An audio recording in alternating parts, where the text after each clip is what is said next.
ত্রিপুরায় গণতন্ত্রের শ্বাসরোধ করা হচ্ছে। মুখ্যমন্ত্রীকে সরাসরি হুঁশিয়ারি জিতেন্দ্র চৌধুরীর। রাজনৈতিক কর্মসূচিতে বাধা ও গুন্ডারাজ প্রতিষ্ঠার অভিযোগে সরব সিপিআইএম রাজ্য সম্পাদক। ত্রিপুরার আইন শৃঙ্খলা পরিস্থিতি সম্পূর্ণ ভেঙে পড়েছে এবং রাজ্যে গণতন্ত্রের শ্বাসরোধ করা হচ্ছে। এই অভিযোগ তুলে রাজ্যের মুখ্যমন্ত্রীকে সরাসরি হুঁশিয়ারি দিলেন সিপিআইএমের পলিট ব্যুরো সদস্য ত্রিপুরা রাজ্য সম্পাদক জিতেন্দ্র চৌধুরী। শনিবার 21তম ত্রিপুরা রাজ্য গণতান্ত্রিক নারী সমিতির সম্মেলনে মঞ্চের জনসমাবেশ থেকে তিনি দাবি করেন, সরকার মানুষের গণতান্ত্রিক অধিকার কেড়ে নিতে চাইছে এবং পুলিশ প্রশাসনের মদতে গুন্ডারাজ প্রতিষ্ঠা করছে।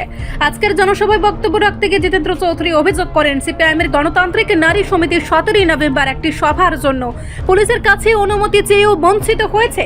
অন্যদিকে তিনি শাসক দলের ছত্র ছায়ায় থাকা জনজাতি মোর্চার বিরুদ্ধে ইচ্ছাকৃতভাবে সভা বানচাল করার চেষ্টার অভিযোগ তোলেন। তিনি বলেন যে দলটি 10 তারিখ সভা করার কথা ছিল, তারা উদ্দেশ্য প্রণোদিতভাবে তা না করে 13 তারিখে, যেদিন নারী সমিতির কর্মসূচির কথা ছিল, সেদিন এসে সভা করেছে।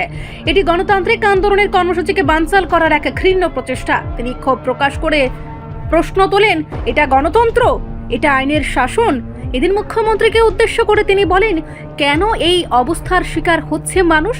কারণ একটাই, এই সরকার মনে করে জোর জুলুম করে, অত্যাচার করে, মানুষের মুখ বন্ধ করে এবং সত্যকে চাপা দিয়ে যদি ক্ষমতায় টিকিয়ে রাখা যায়, তারা সেটাই করার চেষ্টা করছে। মাননীয় মুখ্যমন্ত্রীকে বলবো, নভেম্বর মাসের 17 তারিখ আমাদের মায়েরা বোনেরা গণতান্ত্রিক ভাবে আপনার পুলিশের কাছে সভা করার জন্য অনুমোদন চেয়েছে, এরা অনুমতি পায় না। আর আরেকটা দল মাঝখানে এসে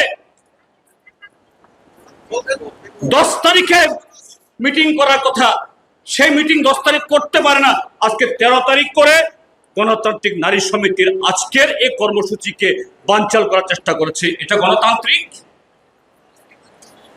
এটা আইনের শাসন? এই ত্রিপুরা রাজ্যে প্রতিদিন গণতান্ত্রিক আন্দোলনের কর্মী মার খাচ্ছে, রক্তাক্ত হচ্ছে। আজকেও কয়েকটা দৈনিক পত্রিকাতে আছে, রানীর বাজারে জিরানিয়া মহকুমার অধীনে একটা কলেজে পড়ুয়া যুবক ছাত্র মা বাবার সাথে আরেক বাড়িতে বিয়ের নিমন্ত্রণ খেতে গেছেন। সেই যুবক মা বোনদের রেখে বাড়িতে, বাবা একলা অসুস্থ, তাকে দেখার জন্য আগে বেরিয়ে এসেছে, তাকে একা পেয়ে রাস্তায় ফেলে। এদিন জিতেন্দ্র চৌধুরী জোর দিয়ে বলেন, ত্রিপুরার এই বেহাল দশা রাজ্যের সীমানায় সীমাবদ্ধ নেই। তিনি দাবি করেন, সারা দেশের মানুষ, সাংবাদিক মহল, সচেতন সমাজ এবং এমনকি আমাদের দেশের সুপ্রিম কোর্ট পর্যন্ত আজ ত্রিপুরার দিকে তাকিয়ে আছে, কারণ রাজ্যের আইন শাসন বলে কোনো কিছুই নেই, চলছে গুন্ডার রাজত্ব। এদিন তিনি মোদী সরকারকে নিশানা সাধেন। মোদী সরকার গত 7 বছরের ধরে একটা বিল আটকে রেখে দিয়েছে, পাস করে না। কিন্তু একটা সাংবিধানিক প্রতিষ্ঠান, একটা গ্রাম পঞ্চায়েত, একটা নগর পঞ্চায়েত, একটা ব্লক, তারা একেবারে নাই করেও বছরে কোটি কোটি টাকা পায়, আর এডিসি সব মিলিয়ে কয়েকশো কোটি টাকা পায়। গত 4.5 বছরে এই এডিসির অবস্থা কি? এডিসির নাম হলো খুমুলুং। খুম মানে হলো ফুল, খুমুলুং মানে হলো ফুলবাড়ি, মানে ফুলের বাগান। এই এডিসি কে এর আগে একবার সেই 88-92 এটাকে সীমালং মানে শ্মশান ক্ষেত্র বানিয়েছিল। আজকে প্রদ্যুৎ মানিক্য কিশোরা আবার শ্মশানে পরিণত করেছে।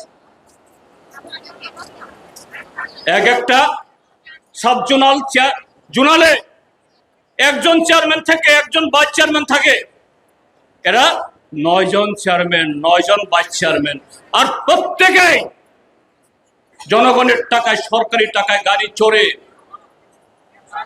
সামান্য যত বরাদ্দ যায় এদের পেটে ঢুকে